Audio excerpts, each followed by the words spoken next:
마이크로소프트의 첫 번째 투자 의견입니다. 시티는 마이크로소프트에 대한 투자 의견을 중립으로 유지했고 목표 주가를 179달러에서 216달러로 상향 조정했다. 월터 프리처드 애널리스트는 마이크로소프트는 20년 1분기에 후실적을 달성한 이후로 코로나 팬데믹 수혜주로 각광받기 시작했다고 발언했다. 이어 20년 들어 동사 주가 상승폭은 동종업계를 아웃퍼폼하고 있다고 덧붙였다. 동사 20년 2분기 영업실적이 컨센서스에 부합할 것으로 전망되나 21년 가이던스와 관련해서는 다소 불확실성 요인이 산재해 있다고 제기했다. 한편 오는 22일에 마이크로소프트의 2분기 영업실적 발표가 예정돼 있다. 마이크로소프트의 두 번째 투자 의견입니다. 크레디트 스위스는 마이크로소프트에 대한 투자 의견을 아웃퍼폼으로 유지했고 목표 주가는 195달러에서 225달러로 상향 조정했다. 브래드 젤릭 애널리스트는 20년 2분기에 마이크로소프트는 견고한 영업 실적을 달성했을 것으로 추정된다. 코로나 팬데믹으로 인해 어주어와 마이크로소프트 팀즈에 대한 긍정적인 수요 여건이 형성됐다고 발언했다. 이어 이번 영업 실적에서 투자자들의 주요 관심사는 21년 실적 가이던스일 것이라고 분석했다.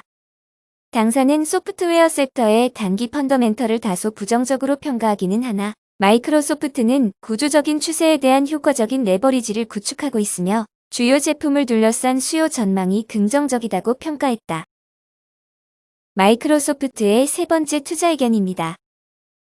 마이크로소프트는 오는 22일에 20년 2분기 실적을 발표할 예정이다. 모르간 스탠리는 마이크로소프트에 대한 투자 의견은 비중확대, 목표 주가는 230달러를 유지했고 동사를 소프트웨어 섹터에서 탑픽으로 선정했다. 키스바이즈 애널리스트는 동사가 견고한 20년 2분기 실적을 달성했을 것으로 추정되며 21년 가이던스는 보수적으로 제시될 것이라고 예상했다. 엔비디아 관련 투자 의견입니다. 하시쿠머 애널리스트는 동사의 IAN 벅 가속 컴퓨팅 부문, 대화형 AI, 엣지 컴퓨팅, 자연어 처리, 추천 엔진과 같은 주제에 대해 담화를 나눴다. 쿠머 애널리스트는 상기 분야에 대한 활용 분야에는 음성인식, 헬스케어가 포함되며 코로나 사태 이후 AI 분야 수요가 견인되고 있다고 설명했다. 엔비디아의 하이엔드 GPU인 A100 플랫폼은 10억 개의 서로 다른 화합물이 어떻게 코로나19에 영향을 미치는지 이해를 돕기 위해 슈퍼컴퓨터에 활용되고 있다고 분석했다. 파이퍼 샌들러는 엔비디아에 대한 투자 의견은 비중확대, 목표 주가는 390달러를 유지했다. 넷플릭스 첫 번째 투자 의견입니다. 16일 장 마감 후 넷플릭스가 실망스러운 20년 2분기 영업실적을 발표한 여파로 동사 주가가 시간 외 거래에서 급락세를 기록 중이다.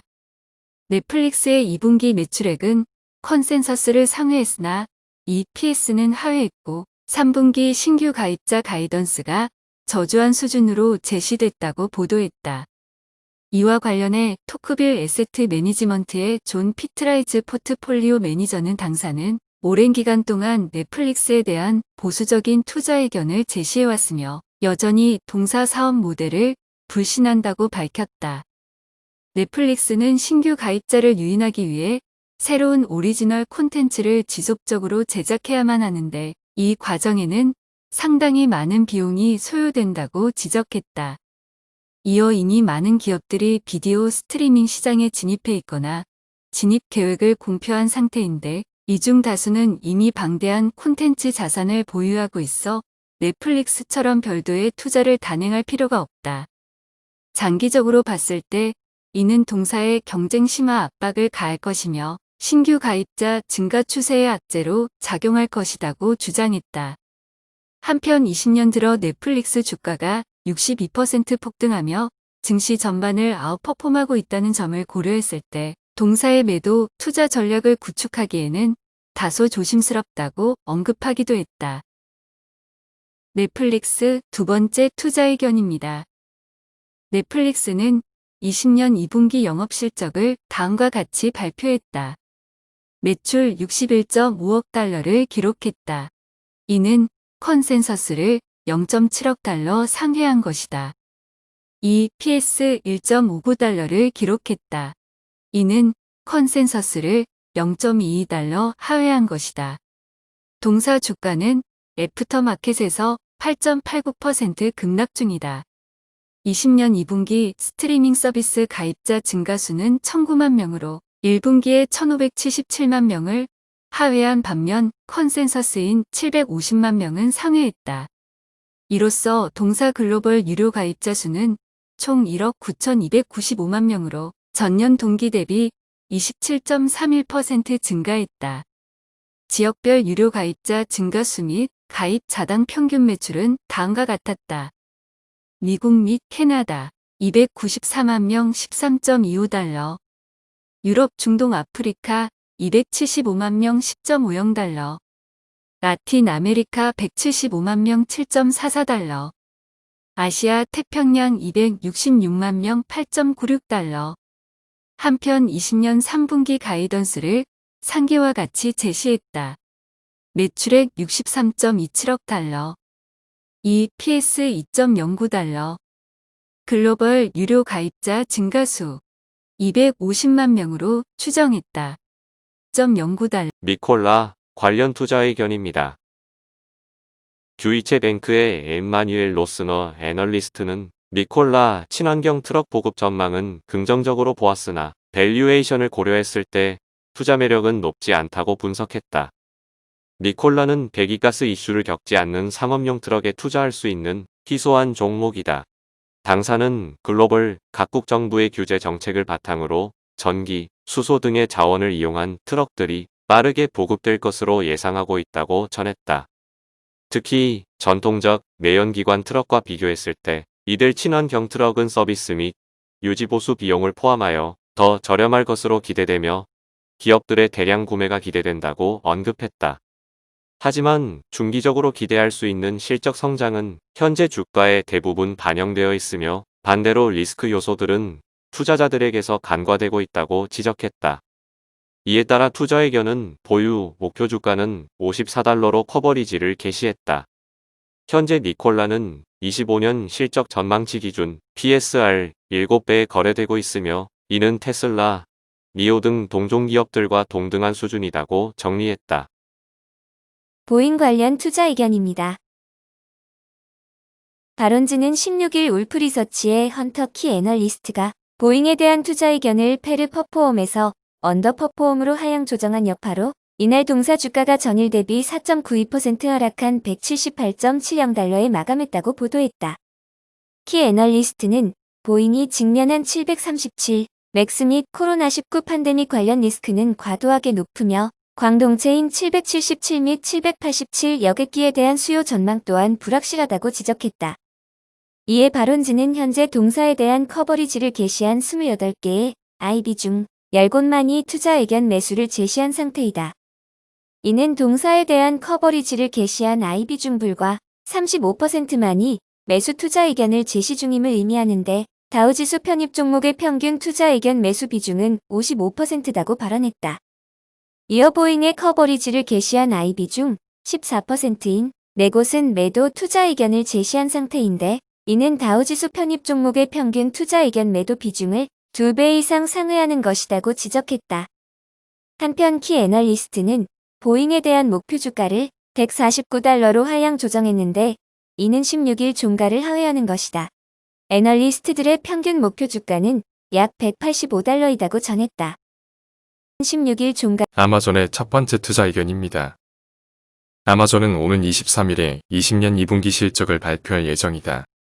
모르간 스탠리의 브라이언 노악 애널리스트는 미국의 전자상 거래 이용이 증가하면서 아마존이 강력한 수혜를 누리고 있다고 언급했다. 코로나 팬데믹으로 인해 소비자들이 외출을 삼가고 있는 상황에서 가장 인기 있는 취미 활동은 전자상 거래를 이용한 쇼핑이다. 그리고 이러한 전자상 거래 이용의 증가는 광고 수입의 증가로도 연결되고 있다고 발언했다. 미국 소비자들의 여행, 식당, 엔터테인먼트 지출이 줄어들었는데 이는 전자상 거래 이용의 증가로 나타나고 있다.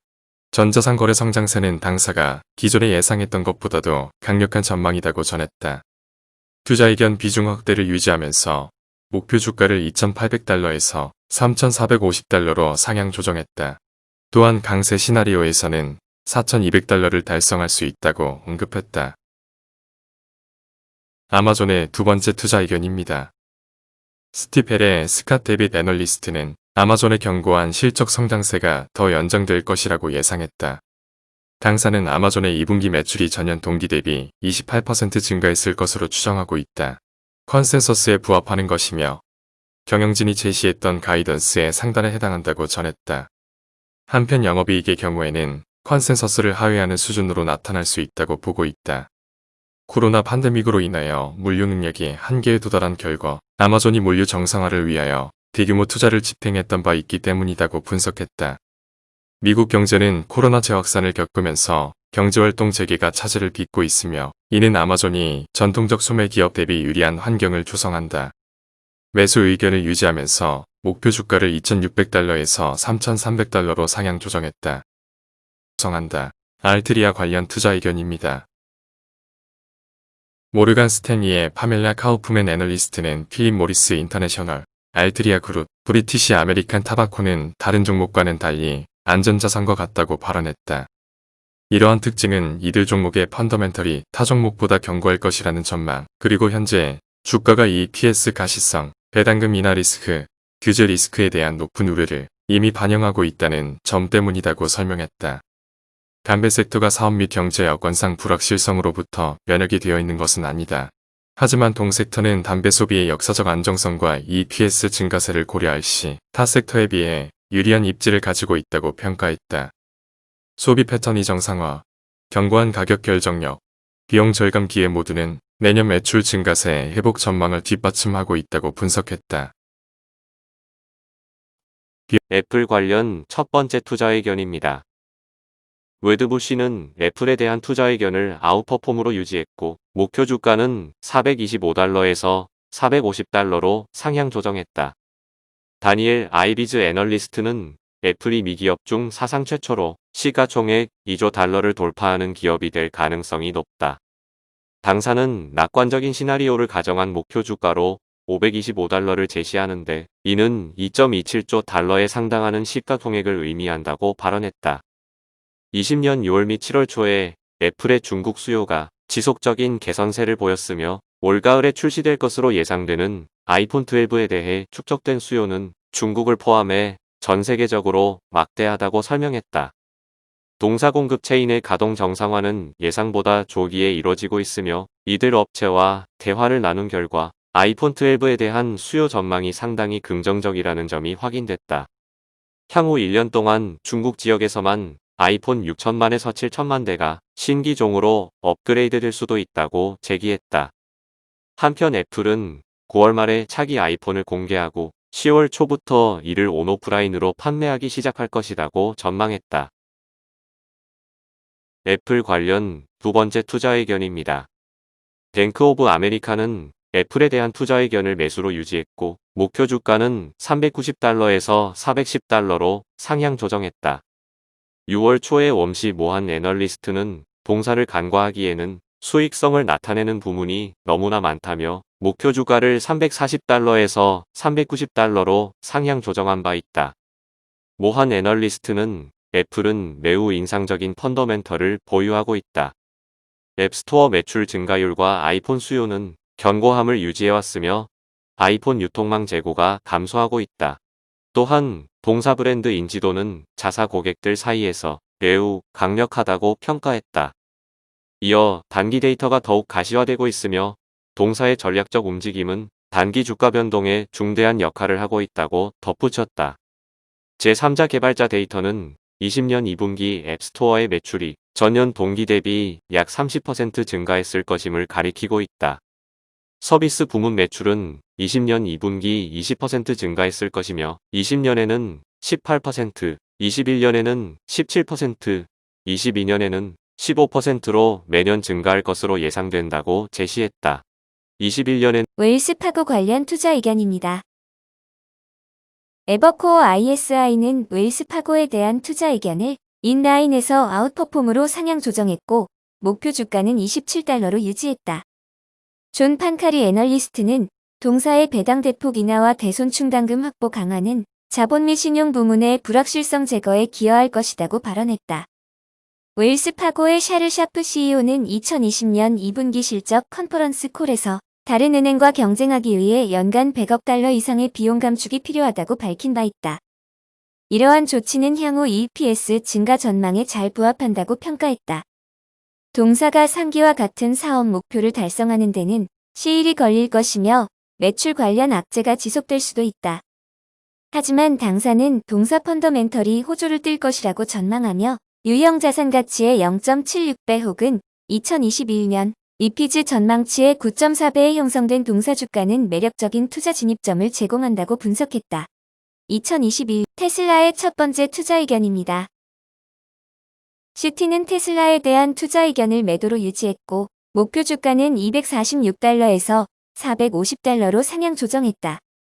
아이트 미카엘리 애널리스트는 테슬라의 20년 2분기 차량 인도 대수가 컨센서스 대비 긍정적이었고 영업 비용이 예상보다 낮았다는 점을 반영해 20년 영업 실적 전망을 상향 조정했다고 발언했다.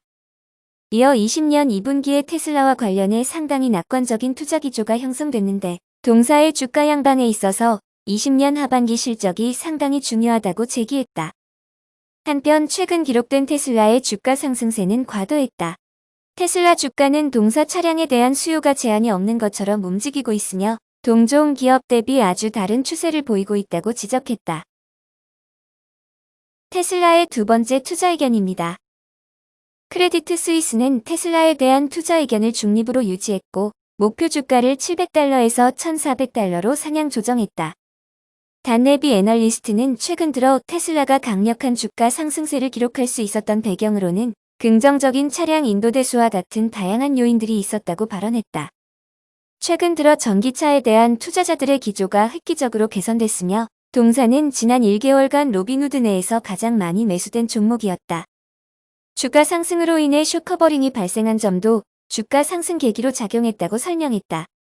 그러나 동사현 주가는 완벽한 시나리오를 가정하고 있으며 단기 내로 부정적인 소식이 전해질 경우 급락할 위험이 있다고 지적하기도 했다. 한편 테슬라 최근 주가는 전주 대비 하락한 1,500달러에 마감했다. 지적하기도